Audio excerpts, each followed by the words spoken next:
Welcome back to Perspectives on Arise News. Social media, as we all know, has become a pillar of many people's daily lives, with 59% of the global population using at least one platform. It has completely changed how we engage, communicate, and get information. However, there's a much darker side of social media platforms, the one characterized by trolling, cyberbullying, libel, and defamation. Anyone, regardless of qualifications or knowledge, can make false accusations on social media with ease. Equally disturbing is that a significant number of people believe what they read on the internet, regardless of its authenticity. The more sensational the story is, the more they lap it up. This can be damaging because a single negative story, more so if it's an outright lie, can stain an otherwise sterling reputation. Our reputation is our identity in society. It can take a lifetime to build and an instant to destroy. In today's world, where virtual communication dominates, words hold immense power. It is impossible not to connect online defamation to general gossip you might hear on the streets or at home or even in the workplace. Many bloggers believe that attaching allegedly to their post will somehow free them from defamation. Bloggers should take accountability for their comments and be aware of the far-reaching consequences of their words. Fortunately, some reputations are strong enough to withstand the storm, while others might find it more difficult to wade through the stormy waters. We are heading for a short break, but stay with us because right after that, I'll be back to introduce our guest on the show. Ikem Okuhu, Edward Israel Ayide, and Liborus Oshoma. Perspectives will return in just a moment.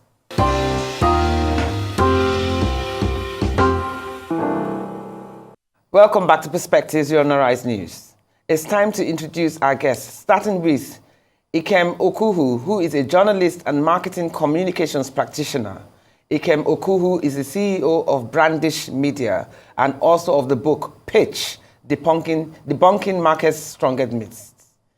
Joining us too is Edward Israel Ayide, a public relations and marketing communications professional. Edward is the founder and head of communications and strategy at Capidem Solutions. Since founding Capidem, Edward has worked on various strategic communications campaigns for clients across the public and private sectors. And from Benin City, the capital of Edo State, we have joining the show is Liborus Oshoma, a constitutional lawyer, writer, advocate of good governance and leadership, social, economic, and public affairs commentator. Great to have all of you here today on Perspectives. Thank you. Thank you very much. Okay, let's start with both of you. Thank you. Thank you. Great to have you, Liborus. We'll be on to you soon enough. Let's start with the both of you first and foremost. Now, Edward, what do you do if you are falsely accused of doing something you didn't do on social media? As a victim, what do you do? I think the first thing you have to do is to look at the situation. A lot of times, some things do not warrant your attention. So you need to look at it. Is it actually damaging to your reputation, or is it something that you can just totally overlook? But of course, it's very, very important that you note it. If possible, take a screenshot just so that you have that as some form of record. But I think the ultimate thing is that you make sure that it doesn't warrant your attention, because at times you find that by acknowledging certain rumors or certain statements on social media, you will give it a life, you'll legitimize it, and which then gives it much more reach than maybe the instigator would have even expected. So I think that's the first thing that you do. Just assess if it warrants your attention or if it's something that you can just totally overlook. Okay, Ikem, what immediate actions should be taken to mitigate reputation damage? I mean, in case you decide to do something about it, what steps should you take? Yeah, it depends on the scale.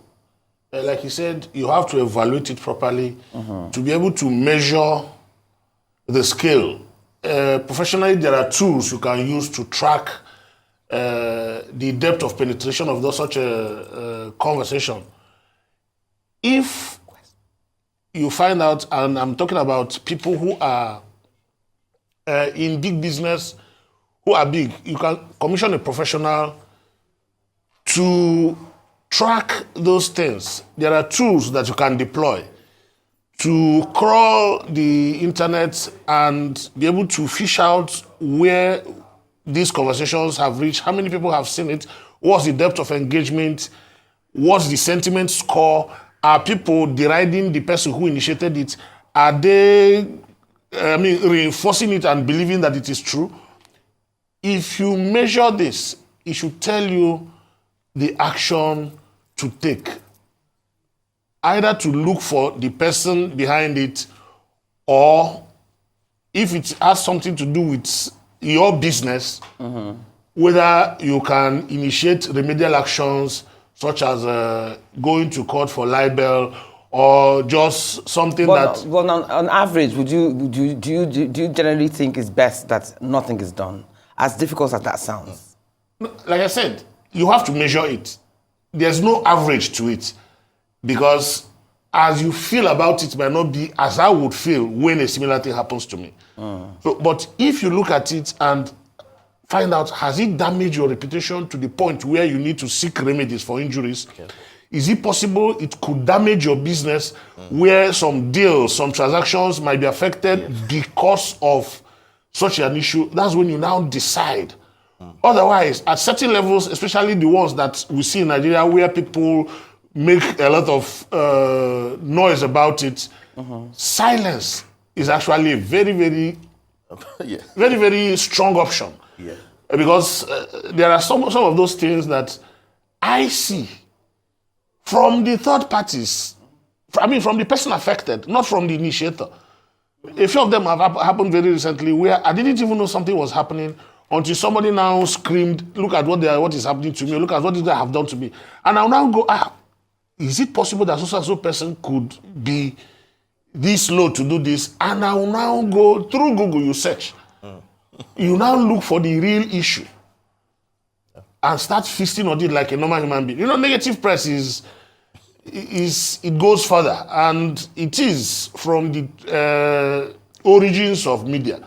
As a mass communication student, we were taught about two things. When a man buys a dog, it's headline news, front page, all the networks. But when the dog bites a man, it is taken that it's normal for a dog to bite a man. Yes. So those negative issues draw more attention because of the natural instinct of humans to look for such information. So you have to measure it, know when to... What's that musician, Kenny Rogers? Was it? Yes. Know when to walk away, know when to run. Okay. So you have to know and evaluate it logically and critically. Should I react? Should I engage third parties? Yeah, but in long term, what about long-term management? Yes. How do you manage this crisis? How do you change the narrative? If, for instance, such a person was your client, how do you now change the narrative on a long-term basis? What are the things that you need to do to ensure such incidents don't happen again? I think the first thing that you have to understand in managing crisis is that you need to be ahead of it. Proactive crisis management is something that I strongly believe in. I think a lot of times for people in the public spotlight, it is very, very important for you to understand that these things will come up, that this kind of attacks will come, and for you to manage them proactively. And I would say that some of the ways that you can do that is to ensure that you have a lot of information about you out there as much as possible. Develop relationships with the people who most likely share news. Like journalists are very, very critical in building a relationship with journalists is very critical as well, so that they have access to you, so that they can at least even give you the opportunity to comment when someone is trying to attack you. I think that's the best way to handle it. Just be proactive about it. Manage your reputation. Be the master of your own destiny, if I may say. I think that's the best way to handle it. And even if it does happen, it's to look for ways that you can then redirect the conversation. State clearly the true position of things, because a lot of times people who defame you on social media, they're just throwing mud and hoping that something sticks. And in some cases too, some of these attacks are actually true, and maybe you don't want them to be out at that point in time. Okay, exactly. When it's true, when there's an iota of truth in it, let me ask you that, Ikem. When there's an iota of truth in it, or there's some truth in it, do you come out to deny, or do you? I've been told that, you know, when somebody presses your name, you know, certain pages come up.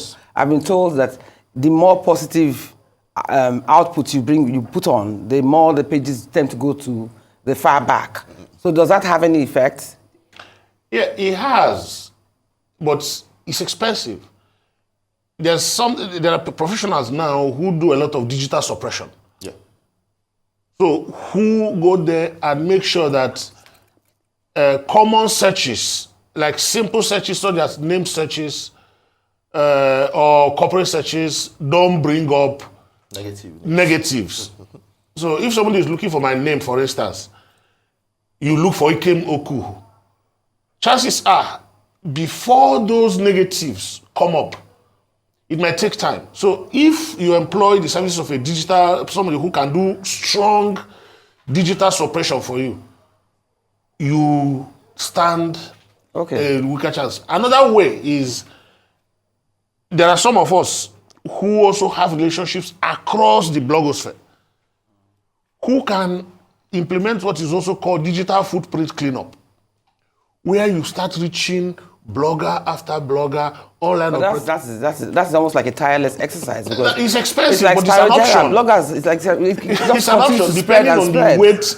Depending on the weight, if I have a deal of 20 billion with some people abroad who will evaluate some of those things, search for me, and know whether I am trustworthy, and I know that a few things are buried in the digital ecosystem, I can spend 20 million naira to do that job. Yeah, but my point is, even when you think you've gotten rid of everything, some blogger from Germany or wherever, or Sudan or something, comes up again. Because I've seen instances where, in your bid to do damage control, you reach out to all these supposed platforms and bloggers, and just when you relax and say, oh, okay, now this thing is sorted out, somebody else brings it up. It's like a continuous, vicious cycle. To a certain extent, is what I'm saying. Okay, let me bring Liborus in, because Liborus is a lawyer. Let me bring Liborus in. Liborus, do we have you in the house? Hello, Liborus, how are you? Can you hear us? Yes, I'm fine. I'm good. I'm here. Okay. Yes, I can hear you clearly, and I'm here. You know, like I was just saying, we can hear you very clearly. Like I was saying to both my guests in the house about this issue of faceless bloggers, or even trying to kill a story with bloggers, because it just sometimes spreads like spiral gela.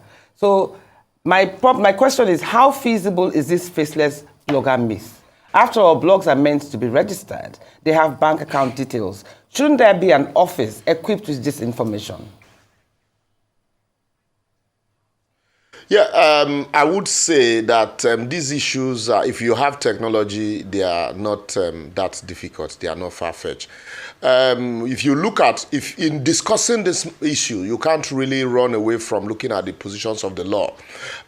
Some persons will hide under the provisions of Section 39, subsection 1 and 2 of the Constitution, but Section 39, sub 1 and 2 is limited by Section 45 of the Constitution and empowers the National Assembly to make laws to limit those powers, those fundamental rights that are guaranteed in Section 39 and some other sections.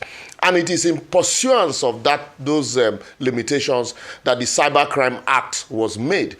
Even though we have condemned some sections of the Cybercrime Act, Section 30, Section 24, and Section 38 specifically takes care of the issue that you raise now.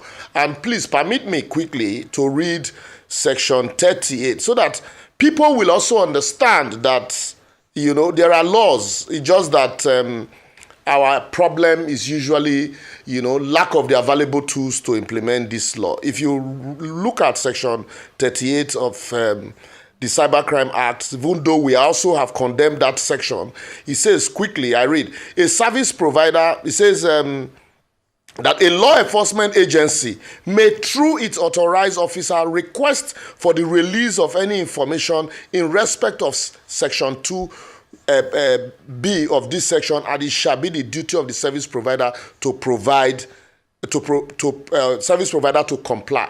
What we quarrel with in that section is the fact that that section ordinarily, before you release privileged information, you must get a court order.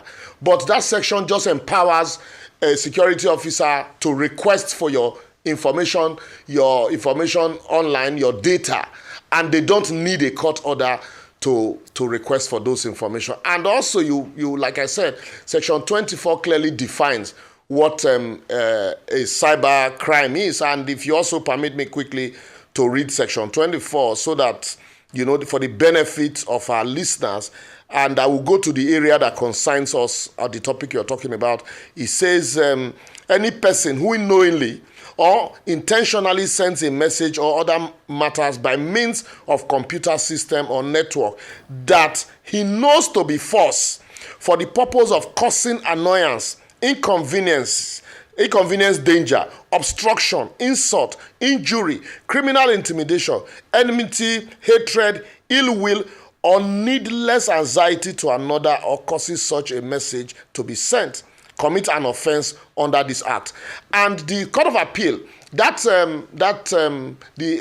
these provisions were challenged, in the case of Solomon Okedera and Attorney General of the Federation. And the Court of Appeal succinctly, held that Section 45 empowers the National Assembly to create this law that limits the right of spelled out in Section 39.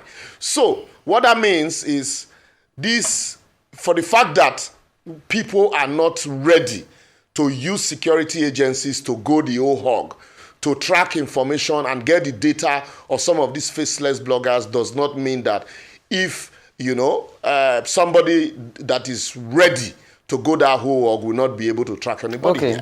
So what I'm invariably saying is that Section 38 empowers the police to do that, even though there is some cases, because even if you had to go to court, unlike the conventional media where you can sue for libel, some of the online medias you don't even know, they don't have addresses, and you would need the help of security agencies. And so what the government is doing, like recently I was in the police command in Ogun State, and I was shocked to discover that they have, a well-equipped, laboratory to track some of these things. And so we'll be shocked that our police, even though, and no matter how ill-equipped they are, if they really want to work, they can truly work. It's just that they deploy this energy in a negative sense. Okay, now that you mentioned that, now that you mentioned the role that the police can play, another thing I'm curious about, because we know recently of a popular actress, married woman, who was wrongly or falsely accused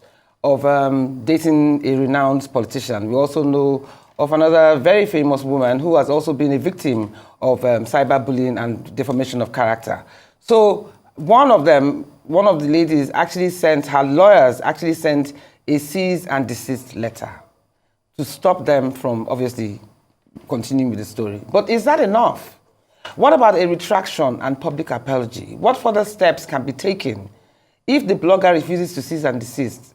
And even aside from that, is this cease and desist letter to the blog enough to stop other bloggers from printing the same story? Cyber stalking is a criminal offense. That's one thing people should know. Unlike defamation and libel. For defamation and libel, that's why I talked about the conventional media and the new media. Ikem and the other guests, my very good friends, they are from the conventional media, even though they are also players in the new media. The danger in just cease and desist is that, people who hide behind, the computer to cause havoc, to push information, that knowing them to be false, are not the type that you just want to send letters of cease and desist. Even in libel matters that requires you to issue, demand notice of cease and desist. Also, one of such demand is a request for an apology and payment of damages.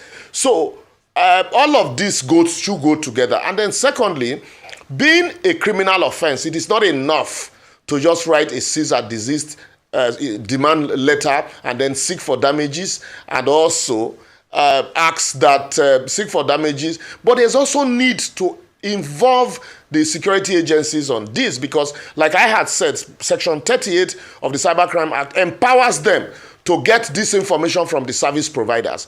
And once that is done, you know, the criminal angle also can be pursued while you are pursuing the civil angle for damages. Unlike before, where you say a criminal matter must be concluded before you can pursue a civil claim. But long ago, the law allows both to coexist now. You can pursue both pari passu and, you know, claim damages at the same time, you know, send the person behind the bars. So, if the information is false, it's not enough, because where your rights ends, that's where mine begin. It's not enough to say, you know, because you want to do business, you have freedom of information, and then you just carry false information. While we are condemning, you know, some sections of the Cybercrime Act, we also need to let, you know, people know that there are limitations to this right. I agree with you to a certain extent, because I myself too did wonder whether a cease and desist letter would be enough to stop this damage. But let's get back into the guests in the house. It's not all about you, Liborus. So we'll get back to the guests in the house and come back to you later. So be with us. Now, you heard what he said about this cease and desist thing. And you know that some people of negative have suffered from negative press.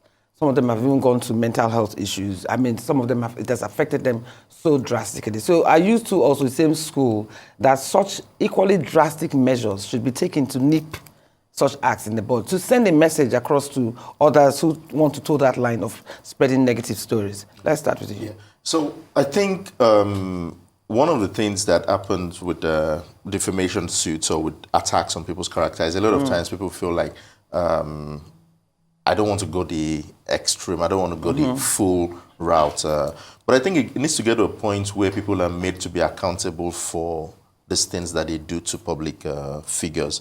Like Liborus has mentioned, you can choose the legal route.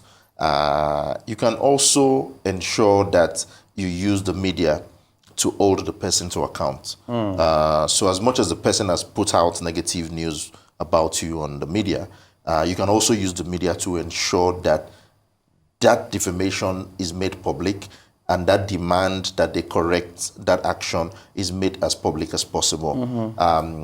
Which, of course, in some cases, you find that people issue rejoinders, but then how much are you willing to go to ensure that this person is held to account? And it may even be something that you need to report these people to the platforms. I think ultimately that social media platforms too have to be accountable in this regard. Isn't there a clause or something that says that if you can report certain pages or certain platforms, and if they get enough report or the report is strong enough, the platform can be cancelled altogether or taken out of the social media space? That happens a lot of times when people report handles, and then the platforms, of course, the platforms have their own policies in terms of what is fair usage of their platforms, and a lot of times when they see that someone is using their platform for negative news, when people have reported it a lot of times, they take it down. And you've seen a lot of those blog handles. But the platforms have been taken down and then they repair again. Yeah, so it's just... so how effective is that? It's just very... It's a bit challenging. It's a bit challenging. But I'm saying that we also need to ensure that we focus on it. But it's a challenge that should be addressed because they're learning victims. In fact, Ikem, let me even ask you, what about when you are being impersonated? Because that also happens. Yeah, it happens quite a lot. So what do you now do? How do you bring that? Exactly. So how do you now address that issue? Impersonation is simpler. It's not as complex as this other issue. Once you identify the platform and report, that one doesn't take seconds to take down. You understand? I've had a couple of times where people, in one case, they use my picture as themselves, but gave me a new name. But on the profile picture, on a few other things, it was my face people were seeing. But they can use your name and put a dot in between or put an initial. There was another one where they had my picture and even my name.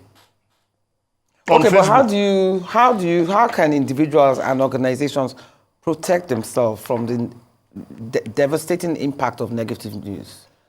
What are the things that you need to put in place to ensure you are impenetrable?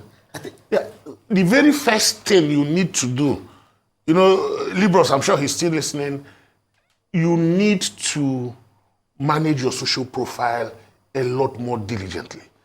There are certain people who are also highly placed in this market, but who have never had those things. So if your social capital was constructed in such a way that it doesn't draw negatives, it won't come. And what happens if the negative does come? Let's move there first. So you have to do your own bits first. If you are out there saying things that some people use those high social media constructs to build their own brand, to tell people that this is who I am, this is what I do. So they also earn income. So you have to make sure that anything capable of running you down doesn't appear in the media. That's why even I thought maybe Liborus was going to refer to it. Truth is a defense for libel. If the bloggers are saying the truth, I don't think you can claim that they are harassing you. Truth is a valid defense for libel. So if they are saying what they're saying is the truth, if you have stolen public fund before, if you have dated somebody else while married, if you but you need evidence for this truth, don't you? Well, because it's a word against the blogger. We're going there. But most of these blogs just say it without evidence. It's just some of them are just outright lies. Let us not assume that they don't have evidence. Let us not assume. That's what I'm saying. It's not all of them that you can say is that's truth why or lies. It's a progression. That I'm coming to that. So if you do your bits first, then you can now be sure that whatever comes out there would be negative and false. Where this becomes the case, two things. You measure it and see whether it is strong enough to cause you any damage. Likely because, like he said, I think that was his first, the first response he gave here. Your response spikes that negative. It draws more attention to it. So in other words, you're saying it's better sometimes. It's better sometimes not to respond. To keep quiet, not to respond. Not to respond. Sorry to comment there. There's something that we say in our field, which is that at times silence can be a strategy. Yeah. Silence can be a strategy. That. So and I think the way, and there's a case study that I can actually give you. There's a fintech brand in Nigeria. They're one of the largest fintech brands in Nigeria, and a lot of times people have come to put out negative news about them, like maybe someone tries to withdraw money and something doesn't go on, then tries to cause a panic. And I've noticed that 4 or 5 times, every time that thing happens, what you see happening over time is that other users then come and start saying, no, cannot be these guys, or these guys are trustworthy, these guys are fair, there must be something. What that has shown me over time is that this brand has proactively managed their reputation such that their users are now becoming their own advocates. Yes. So I think issues like this, it's very, very clear that three critical things that you need to do. One is that you need to constantly be monitoring your social media and your brand online to ensure that you are fully abreast of what is being said about your brand. And you like also, you just said. Yeah, you also need to have a plan in place. Don't wait for when things go bad. Have a plan in place to manage things. Okay. And then, like I also mentioned earlier on, be proactive about it. Like, build the story yourself. You need to build the narrative yourself, such that when somebody introduces, change the narrative. Yes, when somebody introduces negative news or somebody tries to divert attention, people can go back to this guy is credible and has been on this path over time. Okay, we are going on a break. We are going on a break soon, so we can continue with this. So, as usual, go grab your cup of tea or coffee, and we'll see you right back on Perspectives.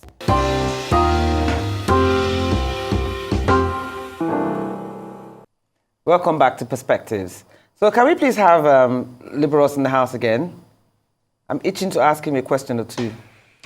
Yes, I'm here. Okay, Liborus. Okay, good. Yes, I'm here. I'm here with you. Good to have you back. Now, some would argue that defamation lawsuits can be expensive and time-consuming. And sometimes they can also backfire and draw more attention to the false allegations. This is actually known as a Streisand effect. So is this a major deterrence for victims? No, it is not. It is not. We've had cases where, we have also pursued defamation cases. And like Ikem said, justification is a defense for defamation. if you know that you're, like we say in law, he who comes to equity must come with clean hands. If you know your hands are not clean, that's when you say, oh, look, it is expensive. It will bring out more dirty mud because your cupboard is filled up with, a lot of debt. And so that's why most people, they hide under the fact that it's expensive, to not want to go the whole hog. And that's why also I pointed out Section 38 of the Cybercrime Act. Before now, you could go against the conventional media. You write them, do them a letter stating that the story is false, and in some cases state the actual event that happened. They render a public apology, and the matter is resolved. But with online, when people couldn't reach, some of those, the bloggers and the, the originators of the story. In 2015, when the Cybercrime Act was enacted, and you have Section 24, basically covered the feed. And a lot of people, journalists, the conventional journalists felt that, look, this was a section, to harass, free speech. Went to court, challenged it. That section was also amended last year. Was amended, but the meat didn't take away the meat. And Section 38 empowers the police, to get this information even without a court order. So if you know that there is no justification, that's the word I would use. If you know that there is no justification for that story, I do not see. Some of us even do some of these cases pro bono. So looking for, saying that it is expensive, because it is usually expensive when you have debts, in the cupboard, and you don't want those to come out. And I also do some of these, I do a lot of online, discussions, and if you look at the online community, because of events happening in Nigeria, a lot of people, are angry. And so any negative news, people would, drag it and shred it. And you want to ensure that, and like, my colleagues also have said, you want to ensure that you are above board. Your hands are not stained. And when people come to the fore to drag you, definitely those that you have one way or the other impacted positively would be your defense. They will create a firewalls around you. But when you are unreachable, your business or whatever you do, it's there are a lot of negative around you. It becomes difficult for you to ward off all of those negative news around you. So, and that's why once there is a little justification, that's where you now say it's expensive. Okay, but let me ask in terms of suits and what have you. How do you measure the value of a person's reputation in monetary terms when you're trying to sue? So what we do, for example, now. Let me use you, for example. You are a media personality. A lot of people listen to you. You're an opinion molder. A lot of people watch you. Your personality, the funds that will attach to personality does not necessarily mean the kind of money that you will have in account. But the damage that it will do to you now and the possible damage it will do to you in the future. Being somebody that, people watch worldwide. A situation where there's a negative news about you and somebody, switches on his TV or log on to the, Arise app, and he says, oh, is this lady I don't want to listen to?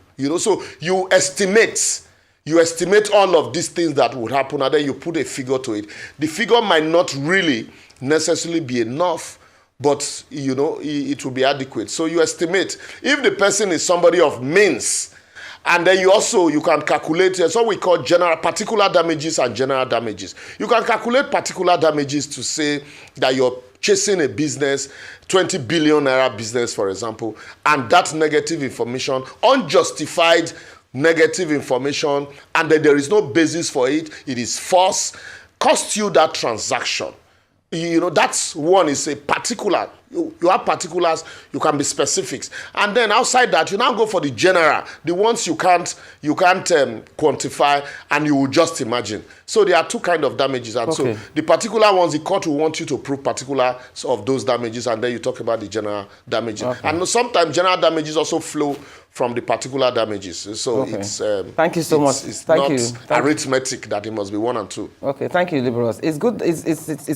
It's interesting that Liborus has just mentioned the financial aspect, because you, Ikem, when we were on air, when we were off air, you were talking about a situation where somebody actually lost a major contract.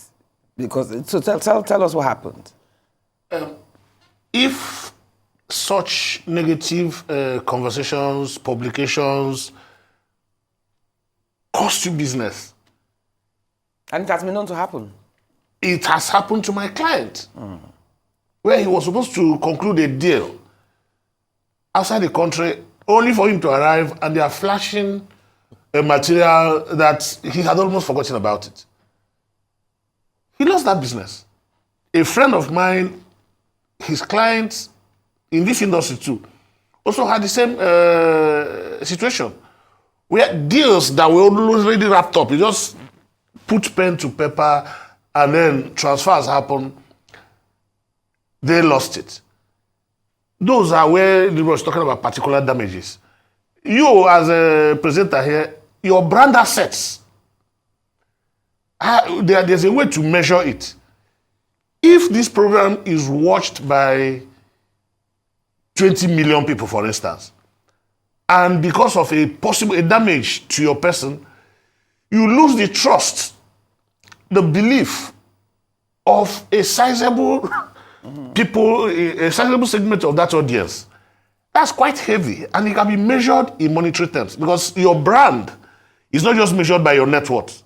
Nobody goes to your bank account. It is what your presence on television does to people. The opportunity costs of somebody going out for his Saturday business and then sitting down to watch you, because there's a value he derives more than the other thing that he would have done using that same particular point in time. So where such things happen, you can actually... It's interesting that you mentioned that, because you also said that negativity attracts more eyes than positivity.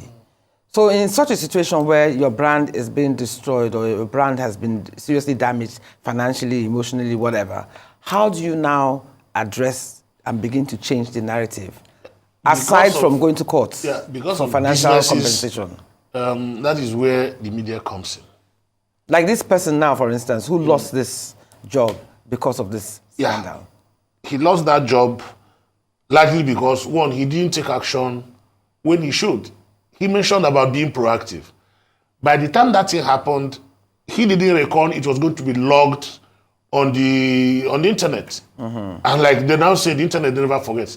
If he had as simply as put out a rejoinder, full page, my attention has been drawn to so and so publication, please, the general public is hereby informed that at so and so time, I wasn't involved in so and so business and so business, and this is what happened, even while we're doing it. I'm just talking about... But this is also the same argument that can be given, because on one hand, you say ignore. No, not ignore in terms of coming to social media to exchange banter. If you put out a one-page or a half-page publication in a newspaper, when they dig out that thing, you can say, this is what happened.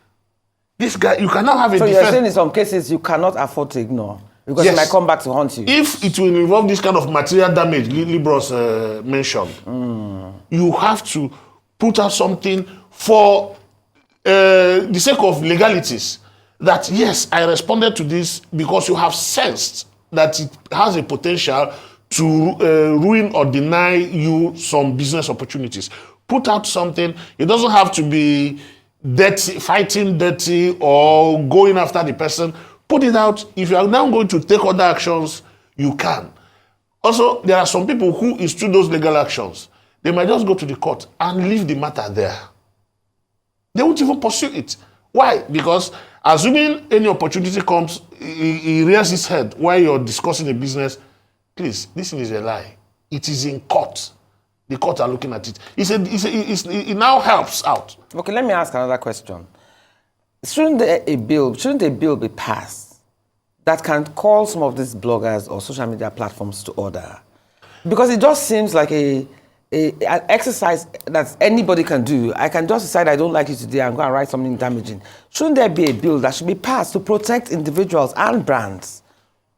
If I have to say... To a certain extent. Especially when there's no proof. We have enough laws.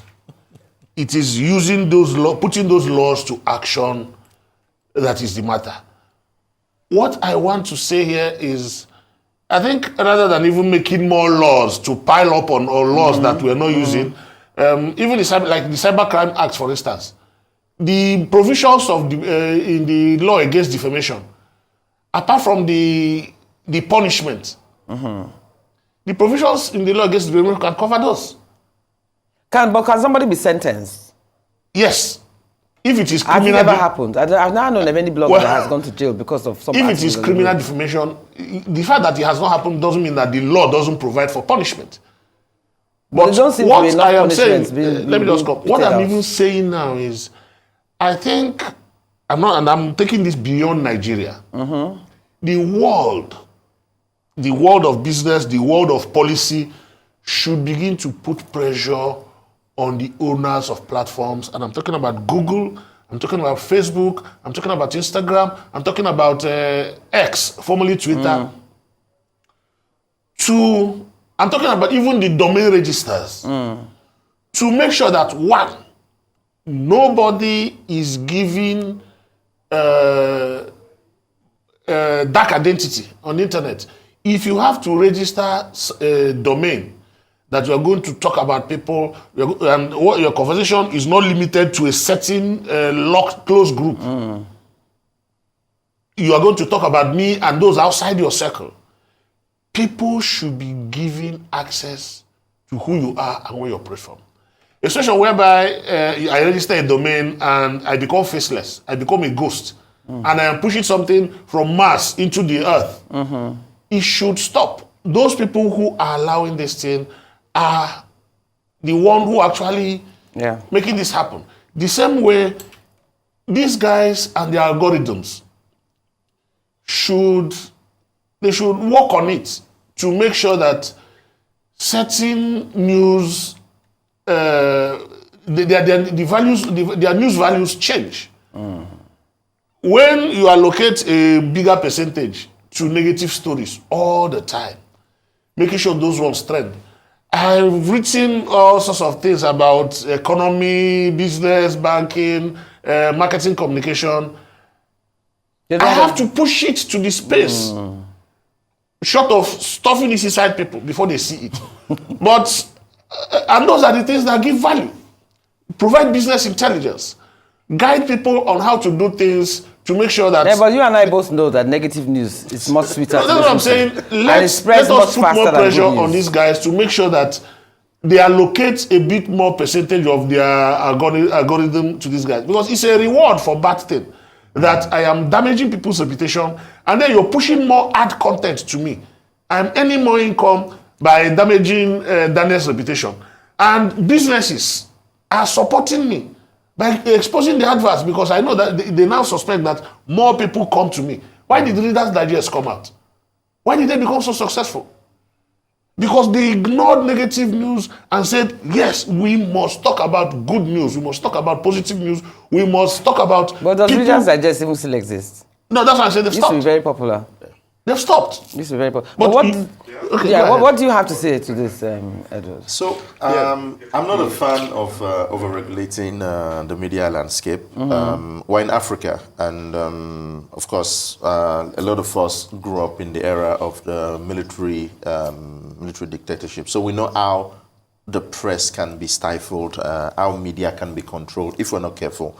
So I'm personally not a fan of overregulation. Like you mentioned earlier, we have enough laws already. We just need to make sure that those laws work for the benefit of the people that they are made for. What I think is that we need to also be mindful of the fact that social media has created a global village. So while your laws in Nigeria can say, I cannot do this, I can come from another country where the laws are a bit lax and say what I want to say. I also strongly believe in being able to be anonymous on social media. I'm a strong believer in that.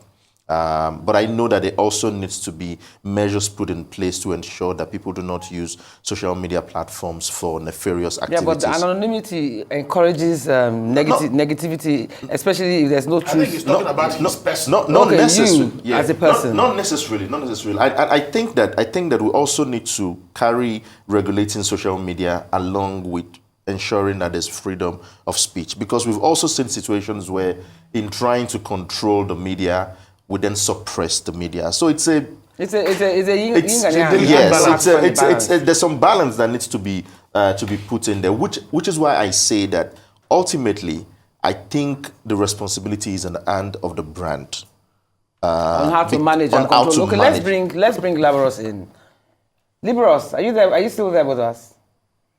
Okay, Liborus, I'm sure you've been listening. Yes, I am. I'm here. I'm sure you've been listening to the conversation. Another question I want to ask. Is negligence enough to win a defamation lawsuit?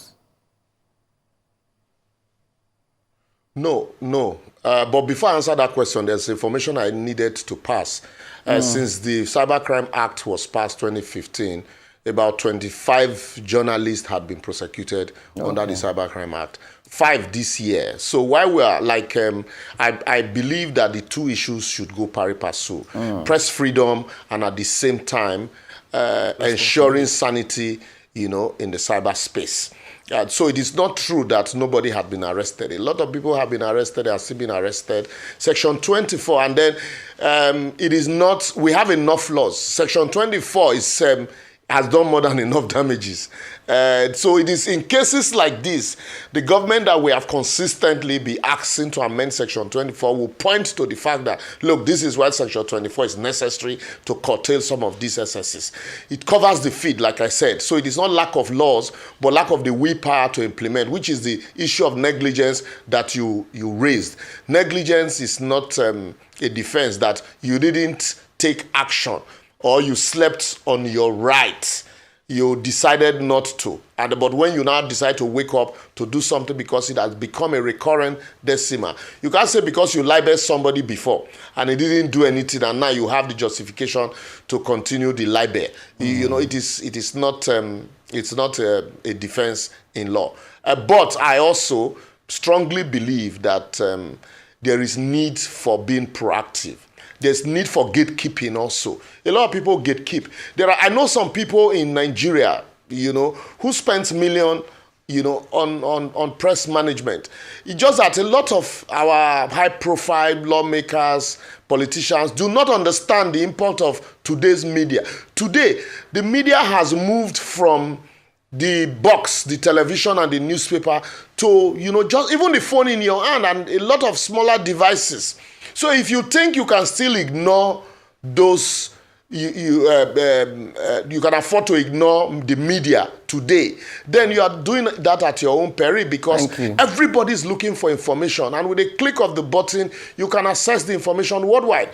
So what people do, I know people, like I said, businessmen who spend billions, millions of naira to gatekeep to ensure that, no negative information grace, whether online, offline, or conventional media. So that's also another way of doing these things. And Thank you so much. You also ensure that you have your lawyers, at your fingertip. Yes. Thank you so much, Liborus. Confront. Thank you so much. Yes. Thank you so much for being with us today on the show, and thank you for your enlightening the exposure that you have given us on how best to approach this. Thank you so much for being with us on Perspectives.